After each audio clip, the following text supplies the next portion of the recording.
for example, let's look at tithe now. God has made provisions even in the tithe. For example, if you check the book of the Old Testament, God gave Moses instructions about tithe. And it talks about how tithe is supposed to be used.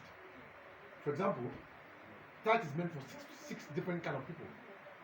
First, the Levite that is not working, which could be said as pastors that are not working. Then the orphans, then widows, followed by the poor, then the needy, then strangers, like foreigners. So let's say we have tithe as 10%. If we are going to be sharing the 10% among these 6 different people, then we are going to be having 2%, let's say 2% for the first set of people who are Levites that are not working. If they are working, they are meant to pay themselves. But they are not supposed to even work anyway. They are supposed to take care of the sheep, just like Jesus told Peter. So 2% for the pastor. Then let's say 2% for orphans.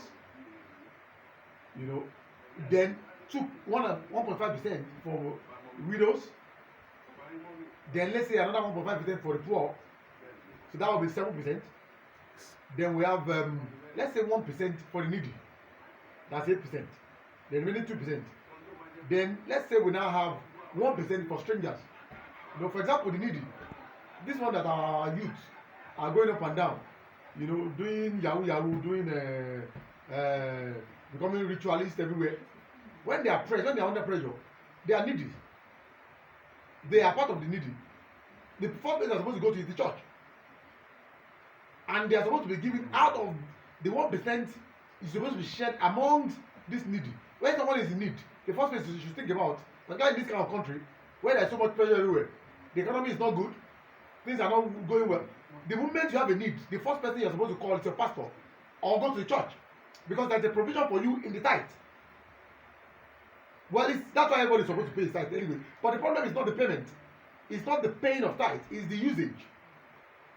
And our pastors don't understand this. Many of them, we are meant to pay the tithe, but the way we use it is the problem. So the needy, when the youth have problem or people have problem, instead of going up and down, going to meet Satan and start doing yahoo or doing all these things, the first thing, even though the youth too, they didn't take care of their greed. Some of them too are greedy. But let's talk about needy generally now. When he has a problem, he has a need. Anybody can be a needy. You go to the church. You have a provision. There's a provision for you in tithe. So 1% for needy, then 1% for strangers. If somebody is being posted transferred from one state to another, maybe from the north to south or whatever, the first place they should go is the church. There's a provision for the person in the tithe. That's where the needy comes from the tithe.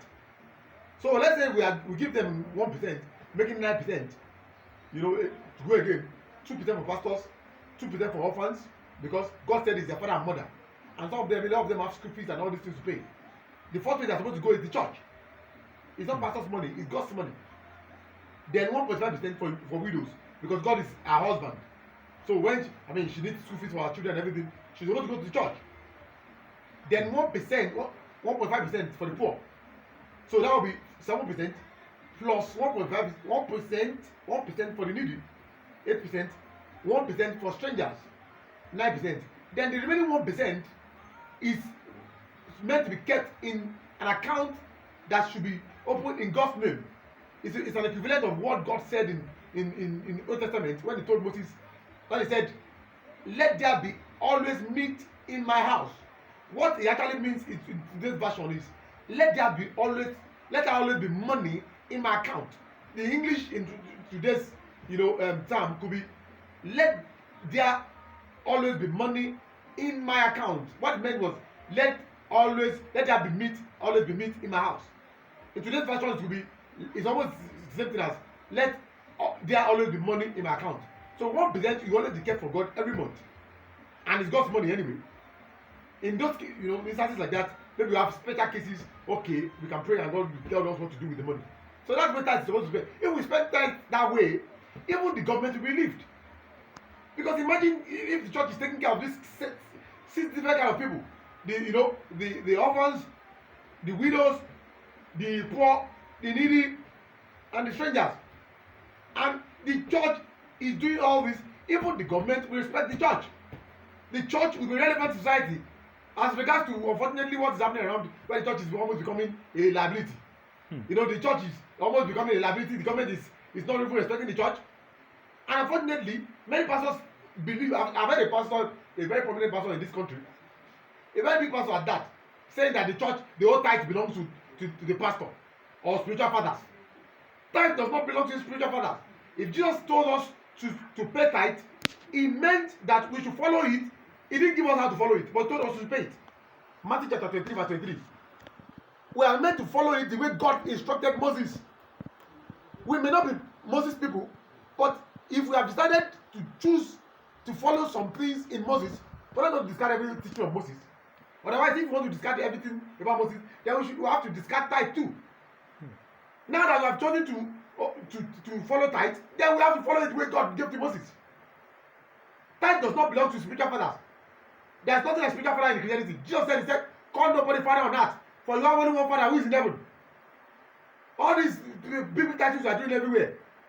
Jesus said, he said, call nobody master on earth, for you have only one master who is me, Christ. All of you are brethren, brothers and sisters. In fact, the only people that got it well are Jehovah's Witness people. They call them brethren. But that's another story for another day anyway. That's not even the point for now. We are talking about tithes now. If we follow God's instruction on many things, things will go well. God loves